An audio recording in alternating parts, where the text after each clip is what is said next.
Lorenzo Celis as we look at the matchup board. Both men the same age, and Cunningham will enjoy a massive reach advantage.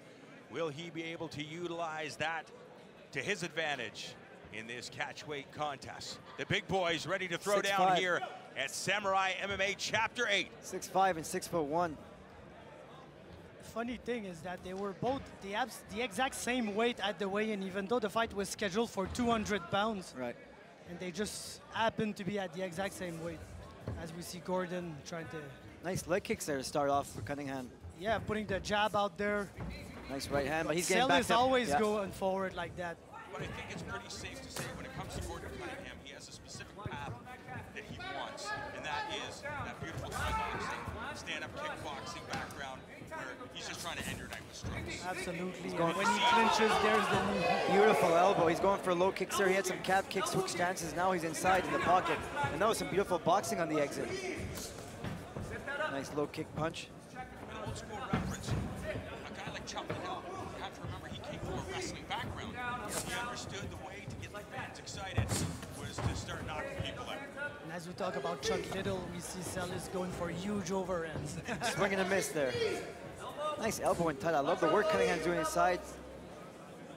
I'm anxious to see what happens here in the clinch, because Cunningham is very good in the clinch, but last time he got dominated from there, got taken down. Unfortunately, his opponent was able to submit him. But let's see the clinch work, and even look like he wants to drop for a takedown himself here. Over-under position 50-50 by the two fighters, and now Celis is looking for double underhooks, and he turns the tables, puts his opponent against the cage. And Cunningham's gonna have some work. Oh, a nice elbow inside, and then Celis returns with an elbow. Nice low kick there by Celis. Trying not to be a standing target for Cunningham, because you know the straight punches are coming right down the pipe. Nice counter hook. Beautiful attempt at the liver kick by Cunningham. That was 3 times in a row there from the southpaw. That left. Getting jabs to the body then. Can't let him do that like that. Oh, nice. That was a slip. He's up. I feel like he's okay. He slipped. That left hook looked like it was impactful. Yeah, Celis is very tricky.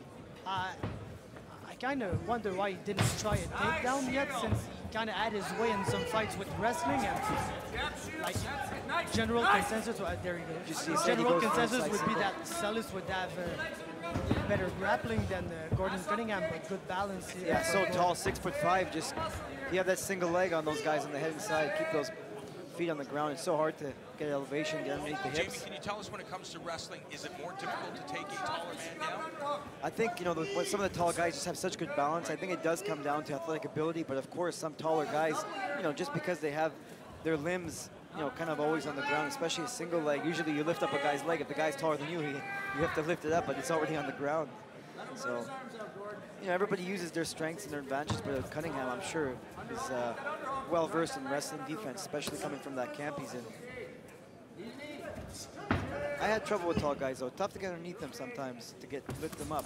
Oh, that's nice. Nice 3-punch combo on the way out by Celis. Celis very aggressive here in round 1. Cunningham with that round kick attempt. The cranium of Celis. Celis with a left hand that scores. And for Celis, you really want to come in with combinations like he did. If you try to just trade shots with Gordon Cunningham, it's going to be a long night.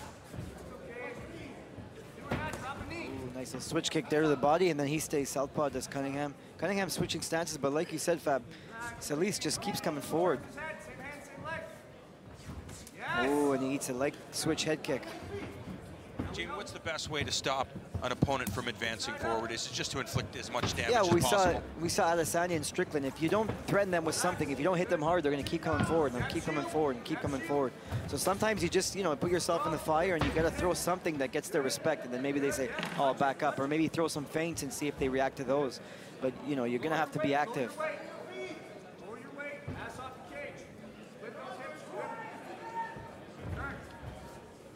Now Celis goes for the kind of single to double here against the cage, and Cunningham goes body shots. Now he's going to get elevation. That's what you want to do against the top guy. But now Cunningham switches it right to a single leg. Celis did not do a good job of securing that takedown. He should have went right to the back. good job to get back on his feet quickly for Gord, because its takedown looked impactful. These guys, oh, nice lead step elbow here. These guys are throwing. 10 seconds left, and Celis is doing better than we thought he was going to do in that. Cunningham scoring at the end of the round too, and you see Celis saying, yes, let's do this. Very close first round. Really nice first round. I just love how Celis looks to be having so much fun. Yeah, I think I'll give that round to Cunningham, regardless of the takedown. He did seem to have more effective strikes, especially with the kicks. You know, so many good body kicks, but that takedown was, you know, there was a slam, there was no control, but that definitely scored Celis' takedown in blue. So and let's do you see tweak the game plan if everything went well for Cunningham in round one, according to you? Do you change the plan going into round two, or? I would say the only difference I would make, John, is I would say when somebody has your back against a cage and he's wrestling you, you can't punch him. You gotta, you know, you gotta get those underhooks in and defend that takedown. You can't take it down in this game because, you know, at the higher levels, and I'm sure Celis had the plan to definitely keep him down. But you'll see here the replay. A nice, that was a slip knee. He went for a jumping knee, but here you see he kind of, I don't know, he lost his composure there, looked the referee after some body shots and got slammed in double leg, which definitely scored for Celis. But although some great strikes in the first round for Cunningham, I'd like to see how if he keeps that Muay Thai and that boxing combinations going, and if Celis knows that he can take his opponent down, especially on the cage. Cunningham not even thinking about sitting on the stool as we heading into round number two. Cunningham in the black shorts, Celis in the blue. Nice snappy jab from the Ontario native. Oh, that lead knee there as Celis comes in. That's what you want to do a wrestler. You want to threaten with those straight shots, very linear. Yeah, and Celis has been ducking, like with the big overhand and stuff like that. So I think Gordon has a good read, but I really like the straight to the body from Celis. Look at those. You would expect that he's doing that all night long, right? Yeah, absolutely. And Jamie, what are some of the advantages when we see fighters switching back and forth between orthodox and southpaw? Always tough to get a read in a guy who switches stances because, you know, you start to close a distance like he is now orthodox. But look at Cunningham having more success in the southpaw, I think, especially with the kicks. As soon as he goes orthodox, it looks like Celis, who's a walk-forward style, is kind of fighting his jab. So let's see here how he gets to it. But always hard to find the distance of someone who switches stances a lot. Or you're a guy like Celis and you just keep your position and you just keep coming forward. His pace is good takedown by Gordon. I was about to say this pace is getting this pace is getting tiring for Gordon. Nice reactive takedown as the guy's coming forward. You know, you just say, hey, you keep coming forward. I'm going to drop, change your levels there. And you see how he uses long length, sort of an outside trip with that double leg, 6'5". Those are really nice limbs to use, and now he's going to stay on top. And the half guard position is a great position here to do some damage. Maybe his best Georges St. Pierre impression with some elbows from the top. That's always a good choice. But here, Celis has an underhook. Celis is working hard. I love what he's doing, hip escaping, trying to create a frame between him and his opponent. He really doesn't want to hang there. He's going to eat a knee, get enough. Oh, yeah. Celis just keeps coming forward. Yeah, I think Celis is kind of, well, I don't know who has the momentum. It's such a crazy fight. Just as I say that, Gordon's like landing good shots and everything, but it's a very interesting fight the way that it's going down. Because Gord looks like the more tired of the two. Yeah, right now, yeah. And they're talking now. You'd love to see that. But it does look like Cunningham's strikes are the most impactful. Absolutely, he just split him open pretty badly, and like he's still keeping a good pace, but body language is, Celis is the least tired of the two fighters right now. I see what you're saying. Maybe not the least damaged though, but he's landing 10, you don't want to cover up and take shots like this all night. That one just hurt there, I think. But we've seen that before where guys just use that defensive shell. Step in elbow. Step in elbow for Cunningham. Yeah, the defensive shell, you know, you could tire a guy out, but not everybody's as good as Israel Adesanya. You don't want to put yourself there, especially against a guy like Celis, who doesn't seem like he's backing down, and there's always a threat to takedown, so you've got to keep your wits about you. But I mean, some guys like that defense, and there's a double leg. Another big one. But not controlling as soon as it hits the ground. Almost giving Cunningham an opportunity to escape, but luckily for him. Yeah, it looked like Cunningham had a chance to escape there, and he just kind of conceded this position, where Celis is going to go to work in the half guard. So now the tables have turned in the half guard top position. It doesn't look like Cunningham is working some underhooks here. Yeah, no knee shield, no underhooks, and he's very flat on his back, which you don't want to see, especially in MMA. And Faber, when you talked about him being fatigued, that could be a telltale sign when the fight hit the ground that he couldn't scramble to get back up. But just the body language when Celis they took him down and didn't secure the position, and Gordon kind of still laid there. And you can see once again, once the fight, the Gordon Cunningham fights, there's grappling in it. It becomes tougher for him. The grappling pace is tougher for him to endure. And Celis has just a crazy pace, and he's looking for the arm triangle, and now he's in the got the mount from there. He listened to his coach. His coach was asking to accept the pass, and this created all kinds of openings on the ground here. Go in under the neck. Gord defends, but he's got the opening for some punches there. Cunningham holding on for dear life right now. Not giving Celis any space. Maybe hoping for a stand-up. Waiting for the round to expire, perhaps. Yeah, you won't get stood up here in the full mount, but like you said, maybe waiting for the round to expire and holding on for dear life now. That's all he can do. He's going to wall walk here with his long legs, try to slip around and create some momentum. Good job. He's going to have to stand up, but he needs a knee for his troubles. There's a lot of blood on Celis. Oh, and a massive knee. Another one. Right hand. Wow. Cunningham looking to end the show. Second win for Cunningham. Strikes. And Celis still clear-eyed. That's absolutely insane. This is a nice fight here. Gord is angry now. He's like, I'm not going to lose that round. I know you took me down and controlled and slammed me, but I'm going to get my... Can he get the round back? Do you think he could? Yeah, it's going to be tough, but he's trying at least. That's what you want to see. Yeah, that goes a long way in the judge's eyes, but if he gets taken down again, he's going for the Kimura defense. I don't think it's smart. I think you want to get your legs back, but he might be saved by the bell. There you see the Kimura right at the end of the round. Yeah, hard to do it against a cage there, but, you know, that was a great end of the second round for Celis, especially the 2 takedowns at the end. He's busted up. The referee might have a closer look at this cut. We hate to see this fight end due to a cut. I mean, it happens in the game. It's the name of the game. Although, I'd love to see one more round. This is a great fight to open up Samurai Chapter 8. What an event here put together. And again, we started last event fast and furious with a lot of finishes, and I'm loving the blood and guts. First 2 rounds. This is what I think mixed martial arts is all about, when you get to see a battle. It's fun when you get to see fast knockouts or quick submissions. And our cutmen are professional as any other. They're treating that cut right away, and you see they're on it right now. We'll go to the replay. Oh, that's a huge cut. That was a huge cut. You saw the replay. But there you go, a left hand and a right hand by, oh, then a counter strike by Cunningham, but then you see the takedown by Celis, who ends up getting the top control. We didn't see the takedown by Cunningham, but this was much more control of Celis. And then when on the stand-up, Cunningham goes to work with the knee clinches, drags his opponent against the cage, throws a couple uppercuts, and you see the fury in his eyes. He was ready to finish that round. Gents, the question has to be asked, and I don't know anything, but I would imagine that it's 1-1 going into round 3. Is it fair to say? I would believe Gord had a good beginning of the fight. I think Celis kind of came back at the end of the round just a bit, but I agree. That was enough for, oh man. And like I said, they want to check the cut. They definitely want to check the cut. That is a huge cut. Are they going to stop it? Yeah, no, they're going to let it keep going. Good call. All right. Because this is still a fight, you know. Yes. So we need to see the conclusion of that. And like I was saying, I think Gord started off well. Celis did great at the end of the round, and it was basically the inverse for the second round. So. Is momentum a real thing? You know what I mean? We have, you know, Cunningham strong in the first.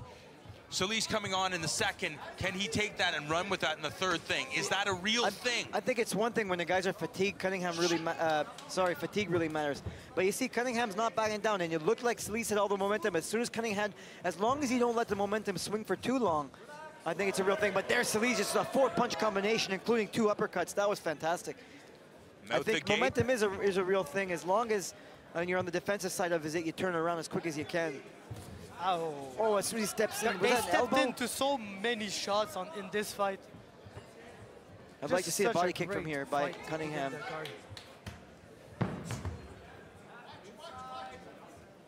If Gord is able to keep it there and kind of like slow it down for a round, like prevent Celis from just coming in and being crazy like that, he could get away with this round and win this fight. And that's what Celis has to do, correct? Yeah. Just keep doing what he's doing. I love the way Celis went low and high, a la Paul Malignaggi there. He just went right hand to the body, left hook to the head. That was beautiful, but Cunningham is not backing up. Look, he steps off to the side and throws triple jab, almost eats a right hand, and then he throws 2 rights, does Celis. So this is a great fight, and Cunningham's back in the southpaw, and he eats a straight right. That's what you do to a southpaw. Right hand.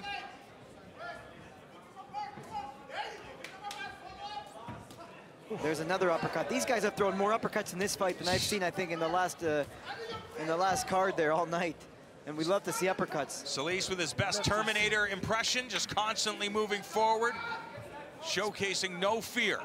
To be honest, my worry for Gordon is the body language. Because I don't think he's losing badly or anything. Yeah, of course not. But sometimes he gets it, and the way, you know, the judges, they see that, and that matters somehow. Sure, but it's also a numbers game. Yeah, and Celis absolutely. has landed more numbers than Cunningham in this round. Yeah, that's right. But I'm gonna tell you that Matteo Vogel outstruck his opponent 2-1 and enough. still lost on the contender series. Oh, that was a big body So kick. sometimes it's just... It's optics and numbers, Yeah, right? exactly, and damage is the new thing. Sure. That's worth the most. So if the guy gets hit and, oh, he takes a step back, he looks like he's impacted by the shot, automatically the referee, the judges, they're gonna think that, oh, this shot was more impactful than the other shots that landed, even though they were maybe harder shots. Sure. Spin for spin. But right now it's Cunningham backing up.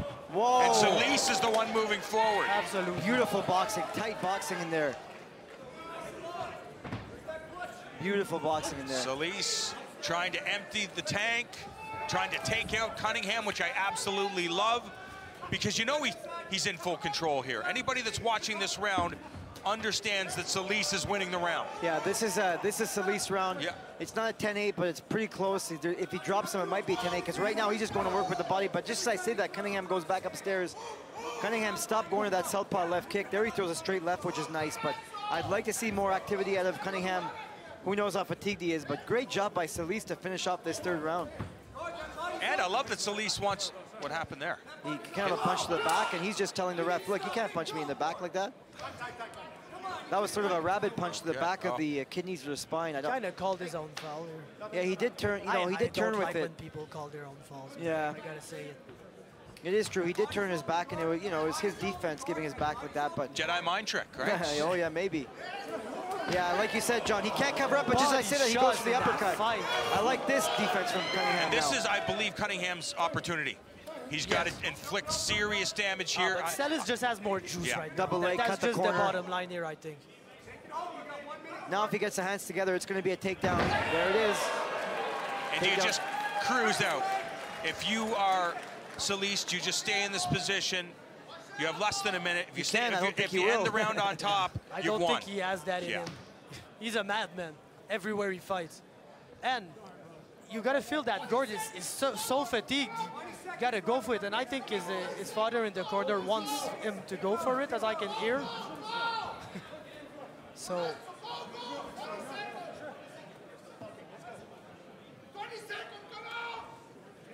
Gord doing he's very fatigued, but he's doing a good job to at least try to bring his hands, like not be in a position to eat shots full power. Well, you know, Celis is bringing the punches, so if you don't cover up and you don't change your position, you're getting smoked in the head. And I'm so impressed with the heart of Cunningham. He was never, you know, he was never totally out of this fight. And he might get a strange referee's judge's decision. You never know. I don't think so, but... What a madman. Lorenzo Celis just pissed. Official will send it up to our ring announcer, Eric Amar.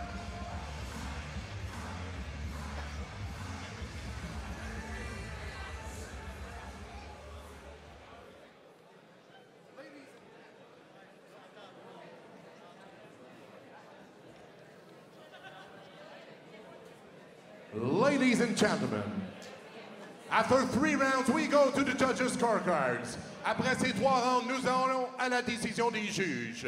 La voici. Le juge Girard remet une carte de 30-27. Judge Girard scores it 30-27, Celis. Judge Leblanc scores it 29-28. Judge Leblanc scores it 29-28 for Cunningham. And Judge Roussel scores it 30-27. Le juge Roussel remet une carte de 30-27 pour votre gagnant par décision partagée. For your winner by split decision, Lorenzo El Diablo Celis. I was scared for a bit there, John. Yes, he was. He was on broken glass, walking on glass, thinking that... 30-27.